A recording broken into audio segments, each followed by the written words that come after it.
কুমিল্লার দেবিদ্বারে স্কুল ছাত্রীদের স্বাস্থ্য সুরক্ষা বিষয়ক সচেতনতামূলক আলোচনা সভা অনুষ্ঠিত হয়েছে।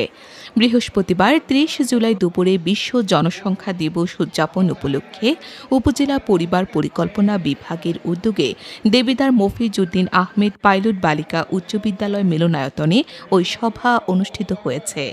সভায় বিদ্যালয় ম্যানেজিং কমিটির আহ্বায়ক মোহাম্মদ মুস্তাফিজুর রহমানের সভাপতিত্বে এবং পরিবার পরিকল্পনা বিভাগের মাঠকর্মী মহিউদ্দিন বাহারুলের সঞ্চালনায় প্রধান অতিথি ছিলেন উপজেলা পরিবার পরিকল্পনা বিভাগের medical officer doctor Mohammad Robiul ইসলাম।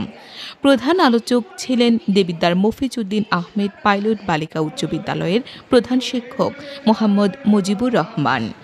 আলোচকরা বলেন, স্কুল ছাত্রীদের সুস্থ বিকাশ ও সুন্দর ভবিষ্যতের জন্য শারীরিক পরিবর্তন ও মানসিক চাপ মোকাবেলা করা অত্যন্ত জরুরি।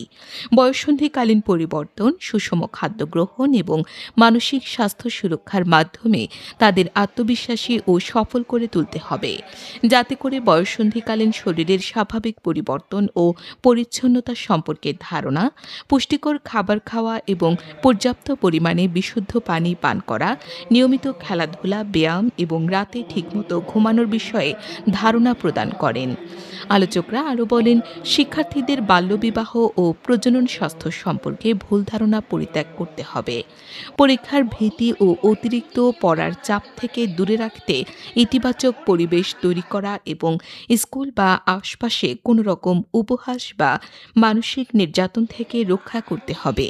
এক্ষেত্রে শিক্ষক, অভিভাবক ও সমাজ সচেতনদের এক হয়ে কাজ করারও আহ্বান জানান।